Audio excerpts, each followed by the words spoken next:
Welcome to Legacy and Leadership with David McKean. In my 20 plus years in the business world, I have noticed a common theme amongst all my clients. They're phenomenal leaders who are concerned about leaving a legacy in three main areas: community, family, and financially. Join me as we talk to proven leaders in their field about their specific ideas behind legacy and leadership. Welcome to Legacy and Leadership with David McKean. I am overjoyed to have a longtime friend of mine join us today, Andrea Moore. She graduated from Vanderbilt University School of Engineering, and also while she was there, she played for the ladies golf team. Following school, she joined Stanley Black & Decker's Manufacturing Management Development Program. Can't wait to hear more about that. And she held various leaderships within that company, including materials manager for Black & Decker and Dewalt Power Tools in Mexico. So quite an experience there. Andrea's also worked in the concrete industry for more than 8 years, providing technology solutions for large-scale data centers, automotive manufacturing, bridges, and energy sector projects. She currently serves on the 22nd Bank Board of Directors. She's previously served on the Board of Directors for United Way of Southwest Alabama, for the Exploreum, for Junior League of Mobile, and also Mobile Area Educator Foundation, among others. So welcome, Andrea, to Legacy and Leadership. We're glad to have you. Thank you for having me. Excited to be here. Absolutely. So as I mentioned earlier, Andrea and I have been friends for over a decade, perhaps 15 years. And one of the things that I've always been amazed by, Andrea, is your cheerful demeanor and attitude. I think it's a huge asset in leadership. Where does that stem from with you? Oh, that's a great question. I don't know. My favorite time of the day is the morning. And I get up and I have such a positive attitude about, well, what can we do today? What can we accomplish? And I have all these ideas that go through my head very early in the morning. And I think I just get excited about the day, what's coming, and all the big things we can do. Absolutely. That's fantastic. I've seen you in many different circumstances and environments over the years. How do you maintain that positive attitude despite life's challenges? Oh, yeah, it's not always there, is it? No, it's hard. I think building a good support system. I think my faith is very important to me. I have a good support system at home with my family. I have a husband and 3 boys, and there are challenges within that, certainly, but they're just a good foundation for why we do what we do, why it's important. And I think that reminder that sometimes when it seems like it's a big deal, it's really not. Yeah, absolutely. Keeping things in perspective. Yes. Absolutely. I think maintaining a phenomenal support system is huge in being a leader. How do you do that in particular in spite of today's challenges with social media and technology and keeping in touch with those people with these devices that we have? Yeah, it's a real challenge. So I'm lucky that in my current business, I have a co-owner, and she's amazing. I think we both care so deeply about the people that we work with. They're not just coworkers and customers, they're really friends. And we get to know their families. We really know what's going on with them personally. And we try to walk beside them when they're going through some challenges too. And so we're very, I think, purposeful about sometimes writing a handwritten note, being thoughtful. I mean, one of our favorite things to do, I think a lot of companies give Christmas presents, right? Like that's a typical thing for Thanksgiving or Christmas. They'll, send out a marketing kind of thing. Not us. We feel like we try to get to know our customers well enough that we know what would be funny to them or interesting to them. So we have done everything from, we got a guy that we work with. He's hilarious. He loves steak, but he will always eat ketchup on his steak.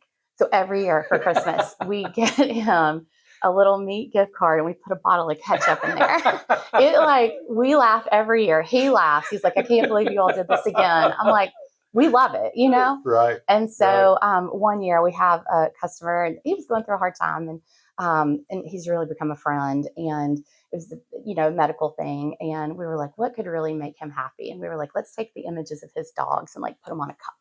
And so, Wow. I mean, we know them. And so we think about what would make them smile, what would make them happy and something that'll make a difference to them. I love that. Going that extra mile. Yeah. It's fun for us too, though. So. Yeah. Absolutely. Absolutely. That's wonderful. When did you first recognize yourself as a leader? Oh, I don't know that I recognized it. I was told I had to. Okay. Okay. Out of college, you're so new and you're so green and you want to go conquer the world, but you don't know. Right. And so I joined the manufacturing management development program at Black & Decker.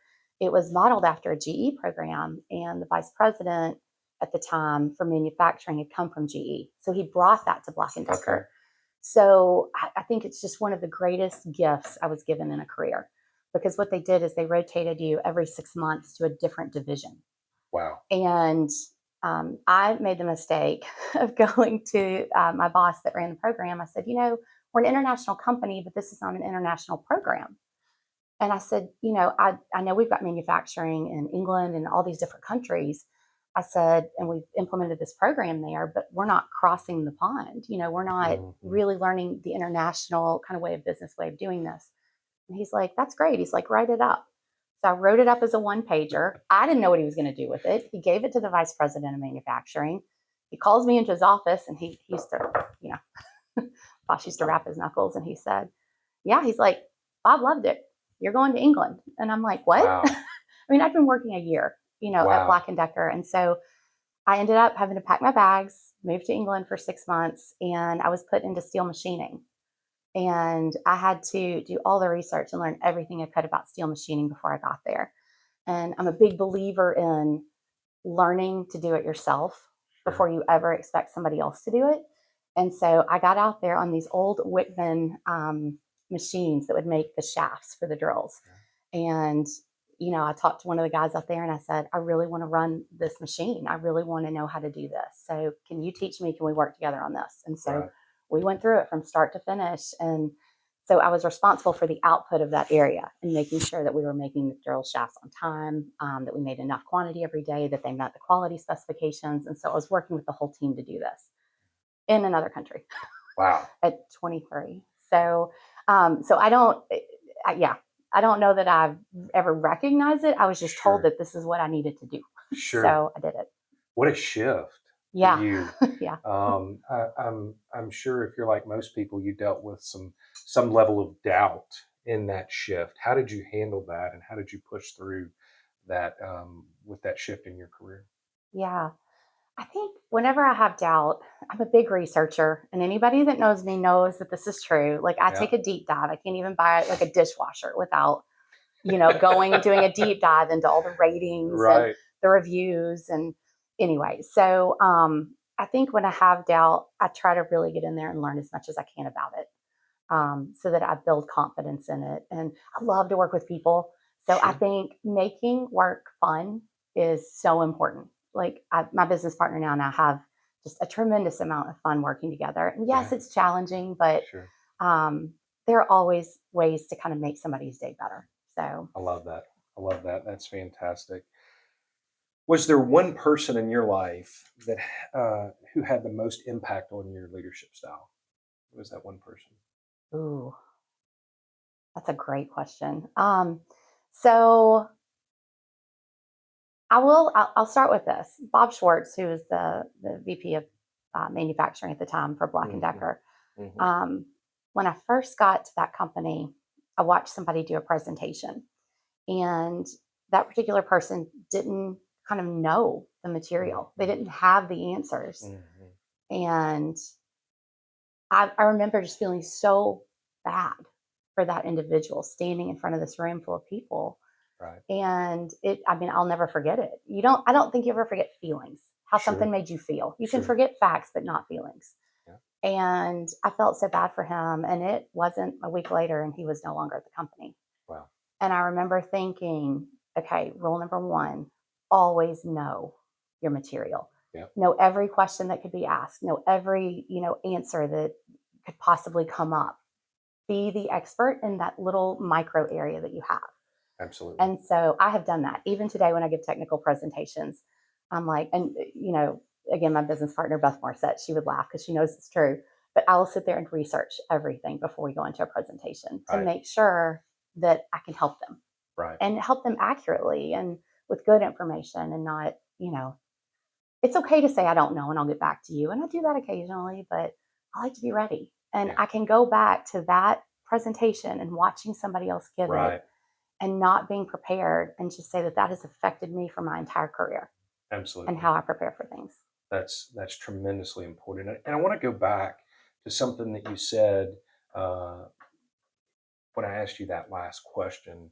You said, I remember the feeling. Mm-hmm. And I think that's extremely important for us as leaders to really stop and recognize that most of the time our encounters with individuals, it's not necessarily what we say, but also how we make them feel. Can you Absolutely. speak a little more to that and your leadership? Yeah, I think, we all make mistakes, right? And so Mhm. I could even probably go back and point to the times when I wish I'd done things a little bit differently. Sure.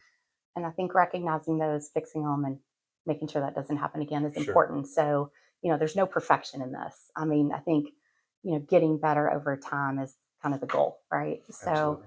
um, but I do know that when we make things personal and when we take the time to really understand the problem, understand the people, Yep. and make sure that everybody has what they need and that they're taken care of, then everybody can do their best work. So there have just been lots of little things over the years that we've tried to do to make somebody's day better. Absolutely. That's But so yeah, important. always the feeling, the facts will be there. You can look them up, right? Absolutely. Absolutely. As I mentioned in talking about your your bio, you've been extremely active in our community here in Mobile in the nonprofit sector. What first led you to jump off into that sector and begin to volunteer and help? Yeah, that's oh, what a great city we live in, right? I mean, it's amazing. And I think with moving here, I'd always worked for Black and Decker. We were living in on the border of Texas, but I worked in Mexico, so I would cross the border Hmm. every day.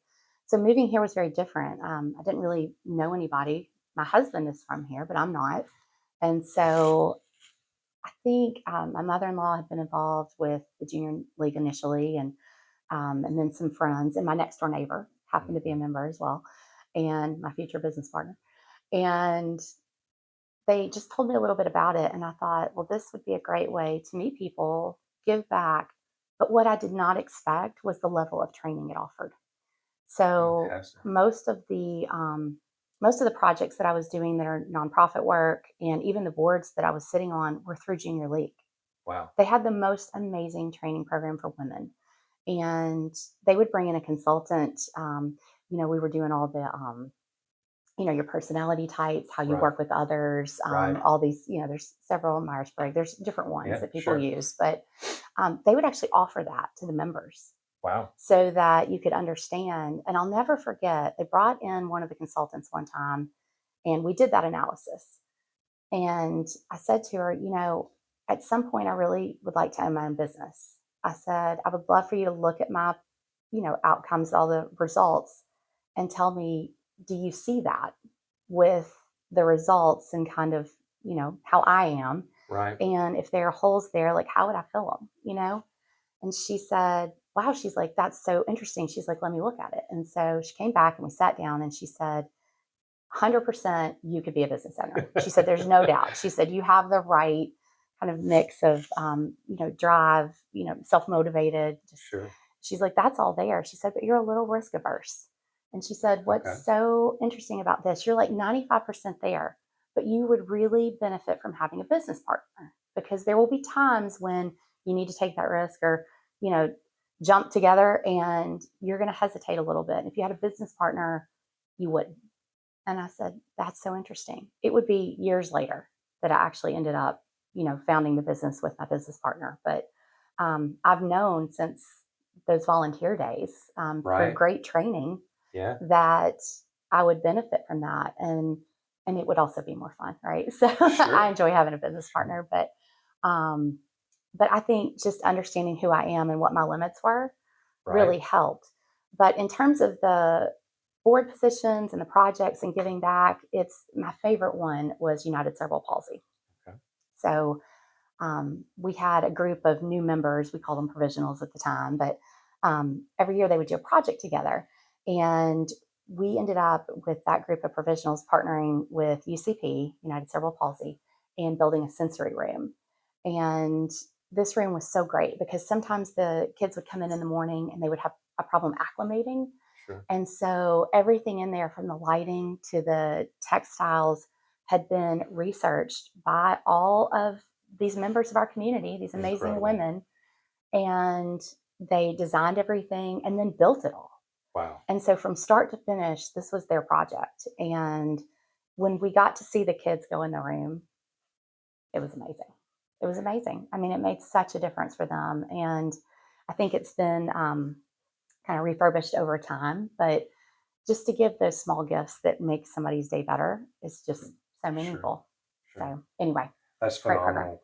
Well, it's as you talk, it's easy to see that your heart is in the right place with these organizations, that you really want to serve and have an impact. But it's also fantastic to see that while you're serving and while you're helping the community, that you're also receiving some good training and feedback along the way that will serve you not just in a community capacity, but also in a personal capacity and a business capacity. I think that's phenomenal. So. Shifting topics just a little bit, I'd love to talk about women in leadership. A lot has been made in our society regarding women in leadership. Um, you're a strong female leader in our community, quite frankly, and I'd like to understand more about some of the challenges you've faced uh, as a woman navigating leadership roles and how you've overcome Yeah. So it's interesting. I think, and I've mentioned this before, I think, but for us, anytime we're going into a meeting, anytime we're going into a presentation, anytime we're making a big decision, we always say, what is the goal? it. Sure. Even if we're going to lunch with somebody, we'll Right. say, what is the goal? And sometimes it can be this person's going through a hard time. We need to make sure we pray for them. We need to, it could be we're going into this meeting and we know they've got this problem. Let's make sure that they know that there's a really good solution for them out there, whatever it is.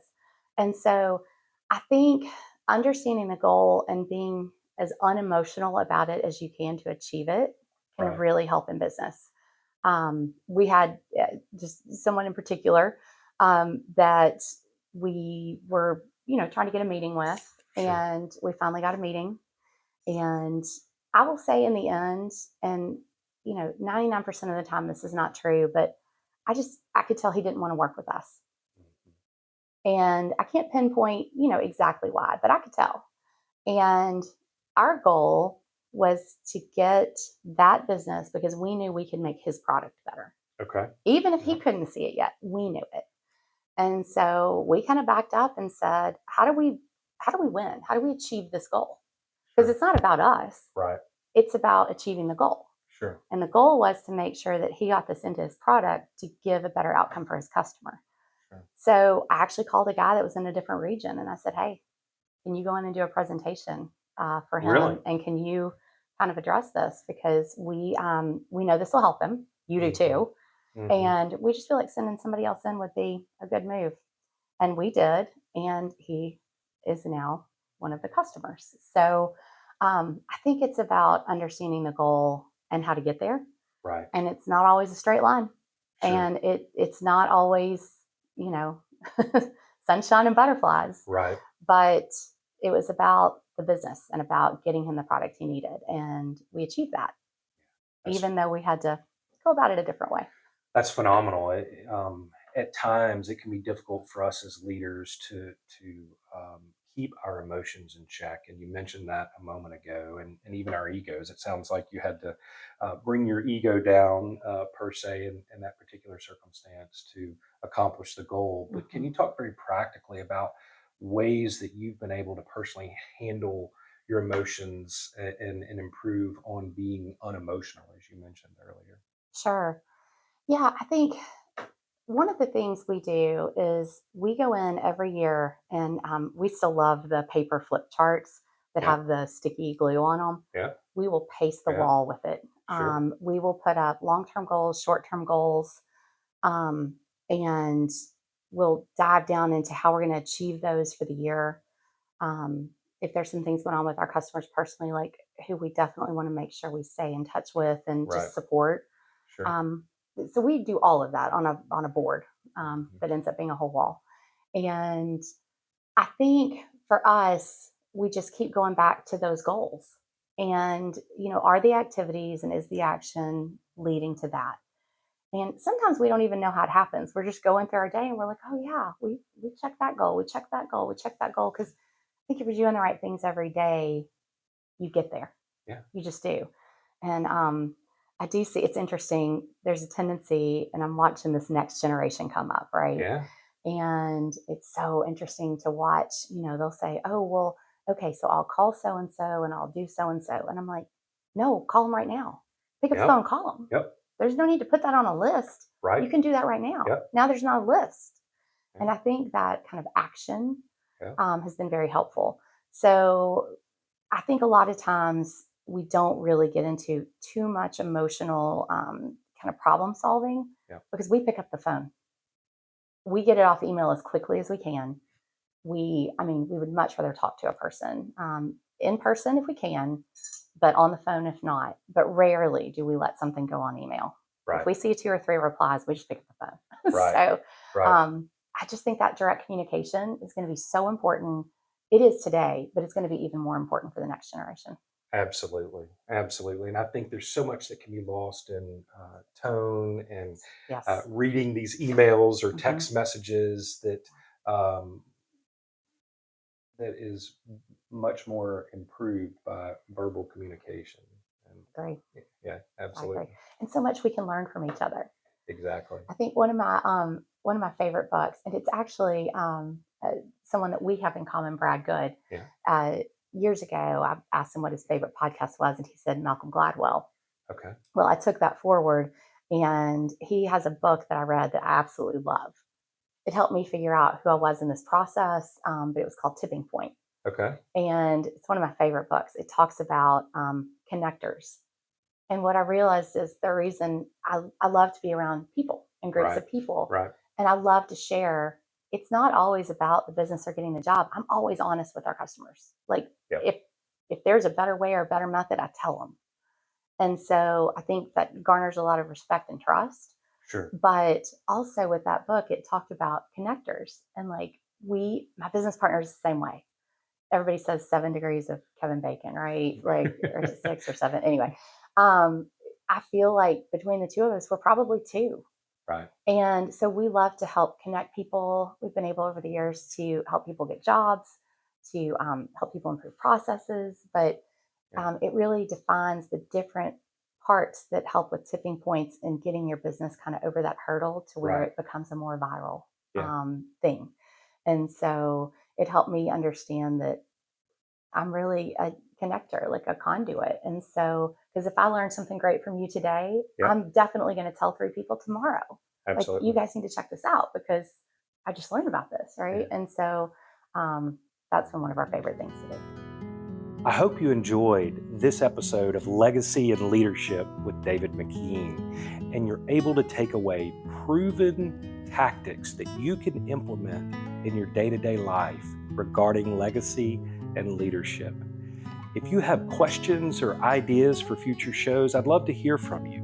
You can reach me at 251-648-6461, or you can email me at legacyandleadershipgoal@gmail.com. Thanks so much for joining us.